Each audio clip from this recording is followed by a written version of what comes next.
Welcome to the Future of Israel. I am B.J. Harvey, your host, and this is Lou Pisco, who I invited for today to find out all about Lou as a co-host. Thank you for coming, Lou. Thanks for having me. That's great. Having you, it's a pleasure to have you. At any rate, people have to know where we come from and what we do to get as personal or as we can possibly get with the audience. So I'm asking you, where were you born? I was born in Italy, 1968 February. Wow, that's more information than I care about.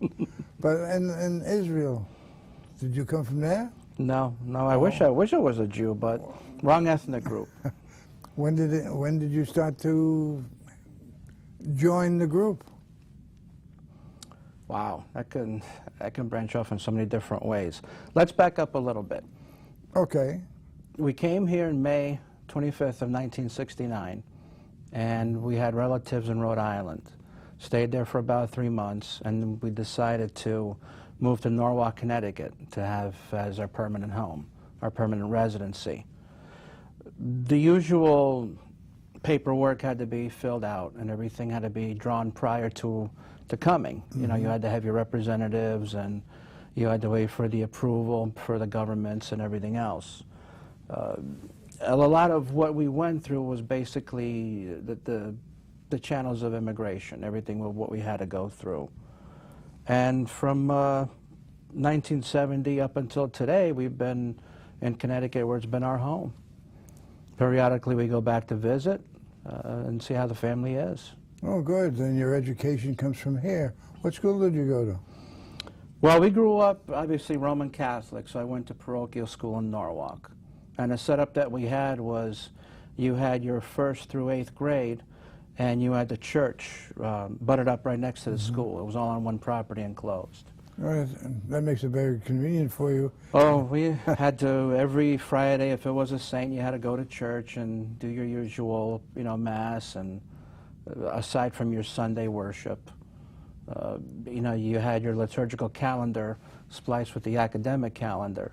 So anything that was adhered to Roman Catholicism, if it was to honor a priest, one of the popes of the past that had served at the Vatican, or a saint's birthday, they would have a Mass. Wonderful.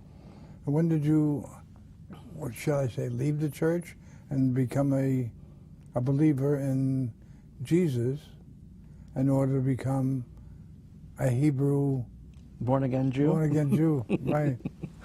Yeah, when it comes to labels, Scott,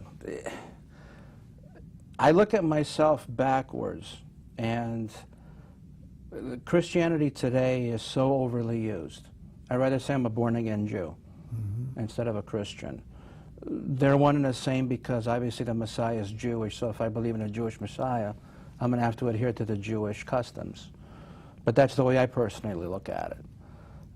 But it's my love for Christ always began at a very early age, thanks to my mom.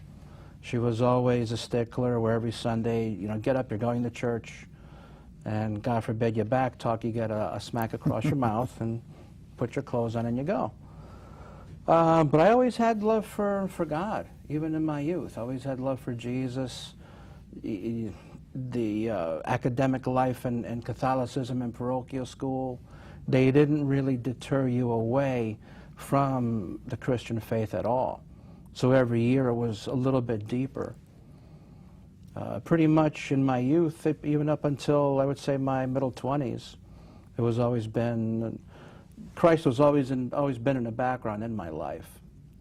Well, when I was growing up, the situation was, do you know God is Jewish?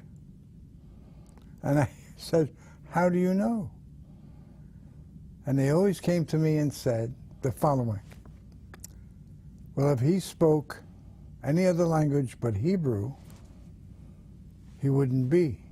Right. He would be Egyptian or Greek or any one of those languages. Since he spoke Hebrew to a Hebrew called Abraham, or Abram, and Abraham understood him, and therefore he changed his name legally on the earth to Abraham. Right.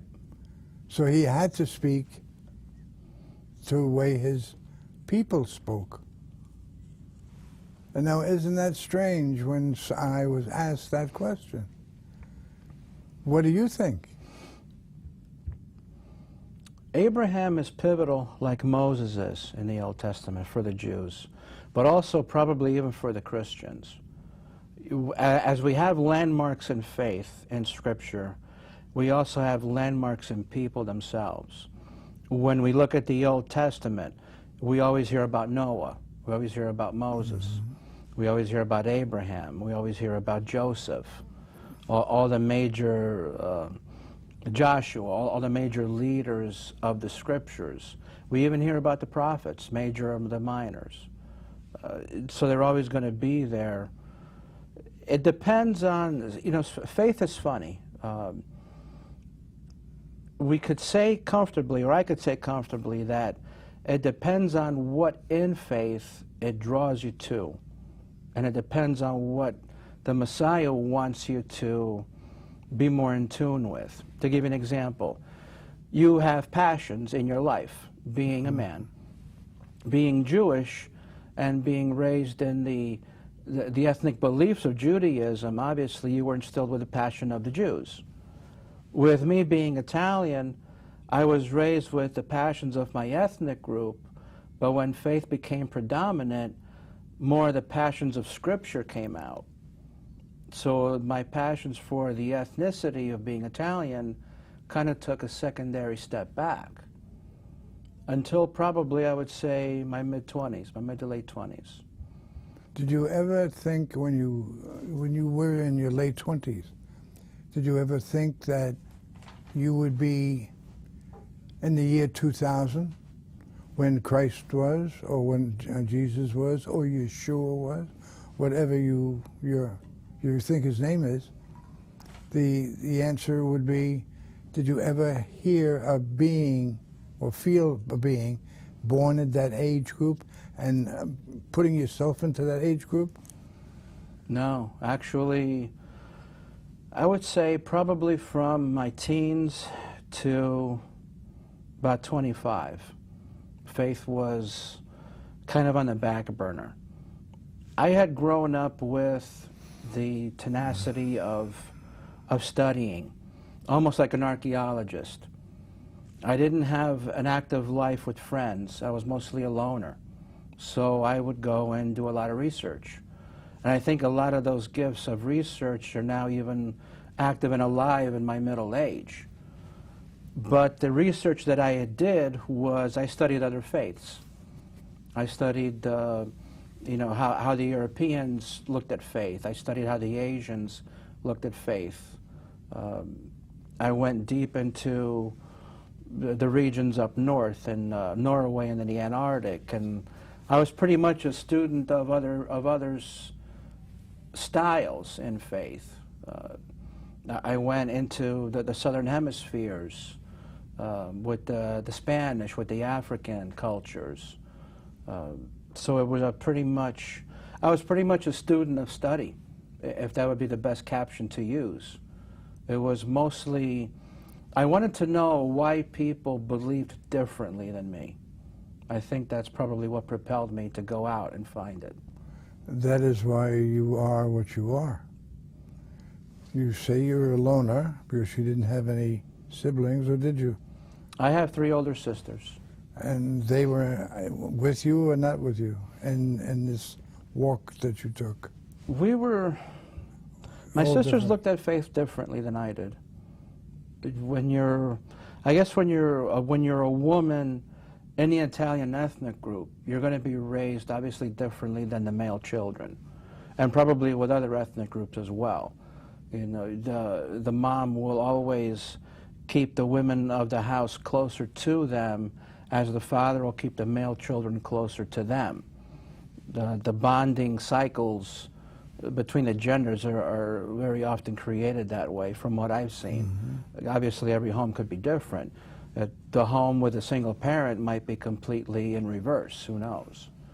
But my sister's faith were more, they knew God existed, but I think they came to understand him in their own way.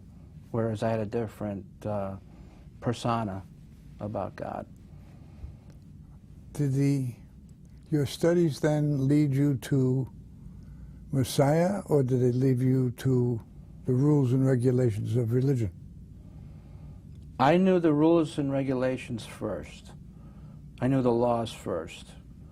And the laws were pretty much a guide for me, but I also knew that there was something different, something more. There was one Sunday I had a fight with my mother where we were at church and my spirit was yearning for something more. And as we left the Mass, I kept on telling her, I can't come here anymore because I'm walking away feeling empty. I'm not getting anything here. What do I do?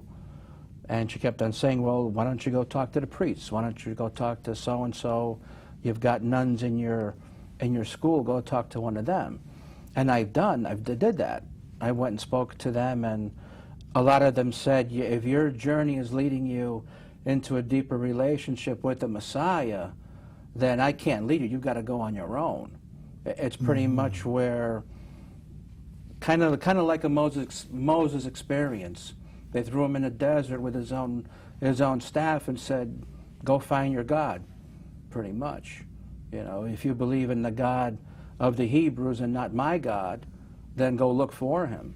Even though it wasn't that drastic, if you could attach an imagery to my life, probably that could be the best example. Well, here's the start of an argument type of thing, which says, if you believed and found other things, another God, Right. the Jewish God, why didn't they teach about that? We're all in the same God. He's not Jewish, he is a Jew, but based upon Christianity, he's a separate entity. Why? Nobody teaches, or I should say nobody, very few teachers come from the church for the first 33 years of Jesus' life. Right. Why? Can you tell me that? Tell the audience that. It's hard to explain because, and even for the audience viewing us, we look at Christ, the Messiah, as the risen Messiah for not only the Jews but also for the Gentile. Mm-hmm. We believe that he died on the cross and rose 3 days later, and now is seated at the right hand of God the Father. But the movements of education in the Eastern hemisphere of the world are very different from the West. The West are more orthodox. They're more structured into the older ways of belief. They don't disassociate the Judaism part of the Messiah. They acclimate both together. Whereas the eastern side of the world, from what I've seen, mind you, this is my own opinion, I could be wrong, they seem to dissect and cut the Jewish roots of Christ and only look at the new movement that he brought in, even though they understand the Judaism portion of it, of him. They seem to put that on the back burner and only propel the modern Christian movement that he started, and with the apostles. With the credentials that are today, we come here with no ties. We have changed to a lesser formal way of life. Excuse me. Can we then say to the Catholic Church, stop being so formal and be less, and go back and tell us who we're worshiping, rather than the person who sacrificed, what was his background? It seems only fair, just, and it would stop the separation of church and state, supposedly, or church and synagogue. We would have one God. Or even church and church. Church and church. Wouldn't that be easier than killing each other verbally? Sure. And killing each other physically? I would love to see both come together. I would love to see a unified movement where the Jew is accepted in the Catholic Church, but also, I've seen and I've also heard how the Israelis and the Christians live together in Israel. You know, one land, but they all have their own area of living, but they do intermingle with each other. I wish I could say it was like that here in the United States. I'm afraid that it isn't. And from what I've seen, as depressing as it is, you can have one street with 15 churches and temples. Not one will go over to speak to the other, all because of difference in belief and portions of Scripture. Mm-hmm. And that's very disheartening. So that becomes then unbelieving that would happen, to the point of saying education is more important than anything. If we can tell and talk to somebody, the heads of the synagogue or the heads of the church, to come together, and the formulation of peoples would see that they come together, wouldn't the people come together? Sure. But why then don't we come and our leaders do? I think because a lot of people, we have to understand a few movements that have happened. Right now, from my digging into Scriptures and what I retrieve out of the Scriptures, it's pretty much that we've gone aside. We're more interested in the created instead of the Creator. And we've done almost a backflip to say, I know God's in heaven. I know He's there. But I want to focus on what's here in front of me. So you've got a lot of selfishness introduced, a lot of idolatry, a lot of things that have affected the Jewish communities in the Scriptures, have also affected us as a community. I would love to see one weekend where 5 churches would come together, or even 6, and have their church leaders say, today's sermon is going to be done by the pastor across the street, and I'm going to go to their church and preach there. I would wonder what the congregation would look like. They probably would be shocked. And B, I would love to hear the sermon to see how powerful and channeling it would be to bring the Spirit of God back into a worship center. You and I both know that we can't put a Jewish temple in the same area as a Christian church because they worship differently, even though it's the same God. But I will bet dollars to donuts that if I walked into a Jewish temple, I would feel God's Spirit there faster than a church, than a Christian church. Well, that may be so. On my part, the answer is yes. But that's, again, my part, because I am a Jew.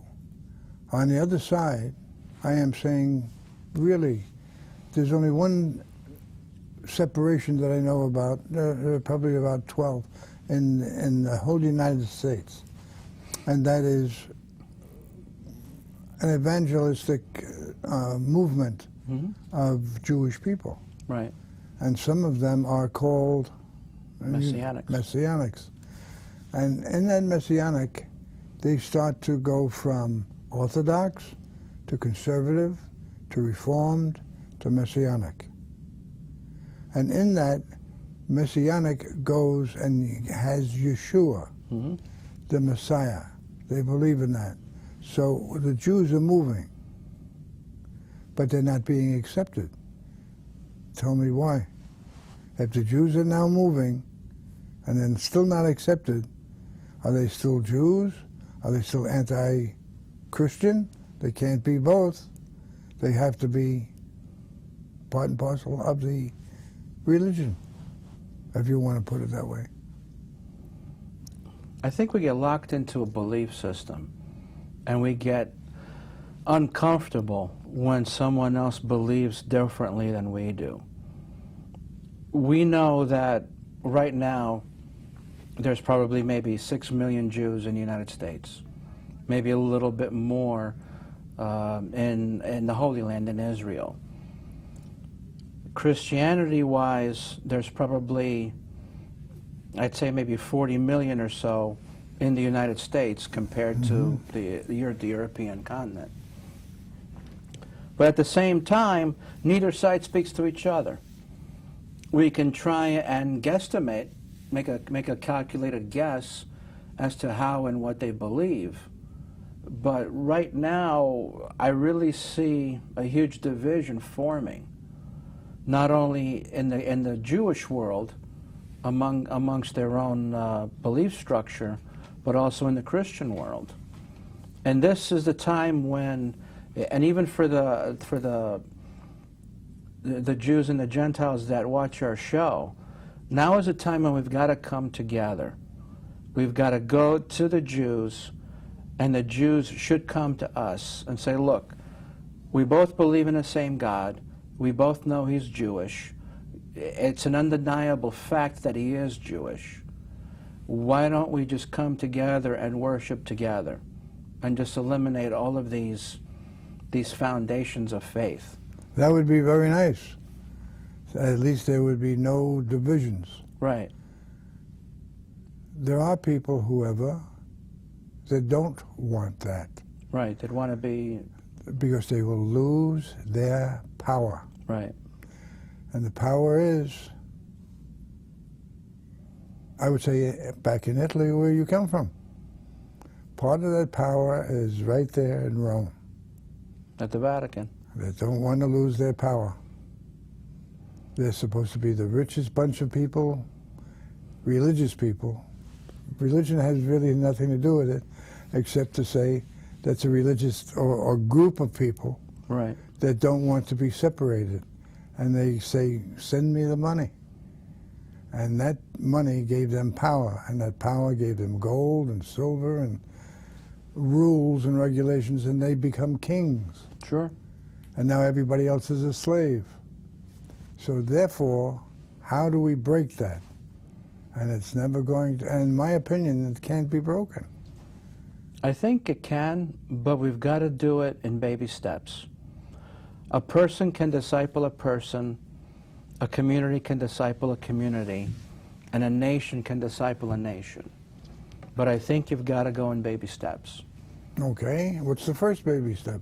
After the Jew already made that one baby step. Right. Whether it's in Palestine or whether it's here.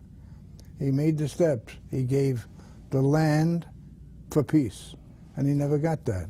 Right. Assuming, let's go back to Israel for a moment. If the Arabs gave up their weaponry, there'd be peace. If the Jews gave up or the Israelis gave up their weapons, there'd be no more Israel. That's right. So therefore, who's going to do it first?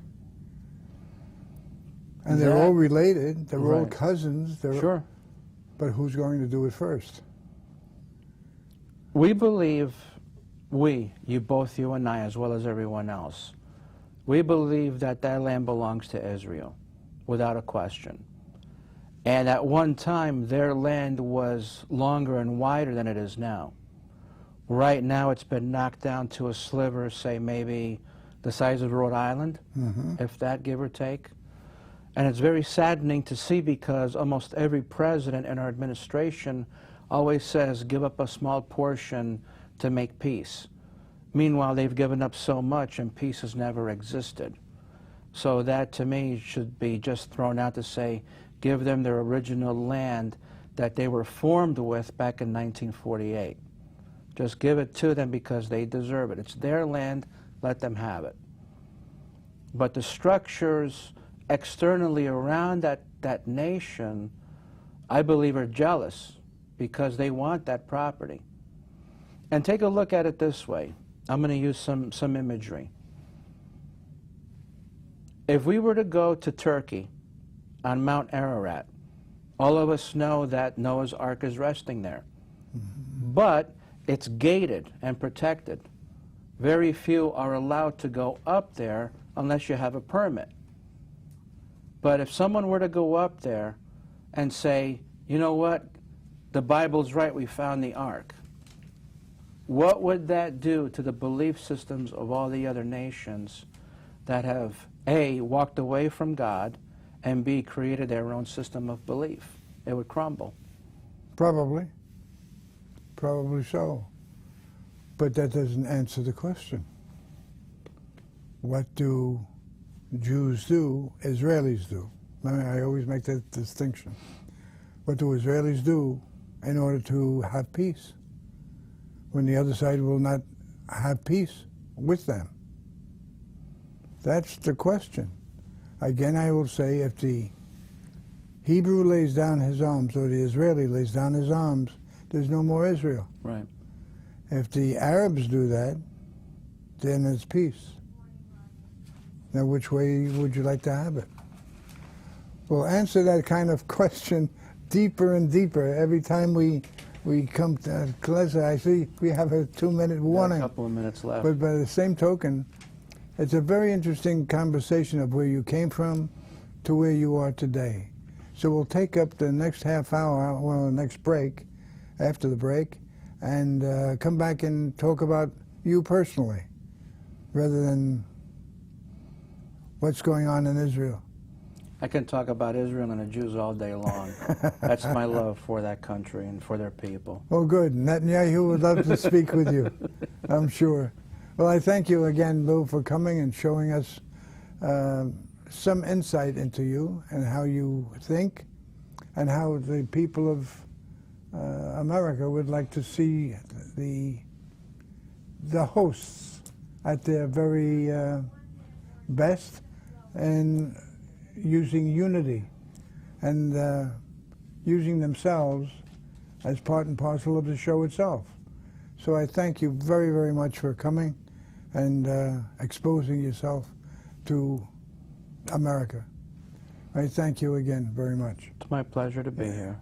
Thank you for joining us, ladies and gentlemen, of the future of Israel and the Jewish people.